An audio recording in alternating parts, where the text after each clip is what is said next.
제주항공 사고 원인 조사를 주관하고 있는 국토교통부는 수거한 비행 기록 장치를 분석센터로 옮기고 있습니다. 사고 기종 전체에 대해서 기체 점검도 고려하고 있다고 밝혔는데요. 취재기자 연결해서 내용 들어보겠습니다. 김기봉 기자, 비행 기록 장치는 온전히 수거된 건가요? 네, 국토부는 일단 두 개의 블랙박스, 그러니까 비행 기록 장치 FDR과 음성 기록 장치 CBR을 모두 수거했다고 밝혔습니다. 다만 두 개 가운데 음성 기록 장치는 외형이 온전한 상태지만 비행 기록 장치는 외형 일부에 파손이 있다고 밝혔습니다. 조사 당국은 조금 전 오전 10시부터 이 기록 장치들을 사고 현장에서 김포공항 시험 분석센터로 옮기고 있는데 도착하는 대로 내용이 제대로 보관돼 있는지 조사에 들어갈 예정입니다. 만약 비행 기록 장치의 내용이 훼손됐다면 조사에 어려움을 겪을 수도 있을 것으로 보입니다. 사고 조사와 관련해서는 항공기 제조사인 보잉사와 엔진 제작사도 함께 참여할 예정인데 보잉사로부터는 참여 의사 답변을 받았고 엔진 제조사에는 답변을 기다리고 있다고 밝혔습니다. 이와 함께 국토부는 사고 당시 항공기가 활주로의 끝 지점부터 착지한 게 아니라 3분의 1 지점에 착지한 것으로 보인다고 밝혔습니다.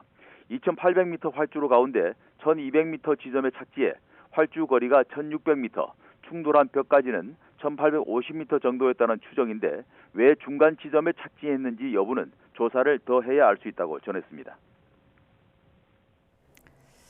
네, 사고 항공기의 랜딩 기어 문제도 언급이 됐죠? 네, 그렇습니다. 오늘 아침 제주항공의 동일 기종 항공기가 랜딩 기어 문제로 회항하는 사고가 또 났는데요. 국토부는 항공안전감독관을 제주항공에 급파해 조사를 시작했다고 말했습니다. 이와 함께 국토부는 이 기종에 대한 특별 점검을 우선적으로 하기로 하고 각 항공사에 공문을 보냈습니다. 사고 기종인 보잉의 737-800 기종은 제주항공에서 운영하는 41대의 비행기 가운데 39대를 차지하고 우리나라 전체에 101대가 운영되고 있다고 국토부는 밝혔습니다.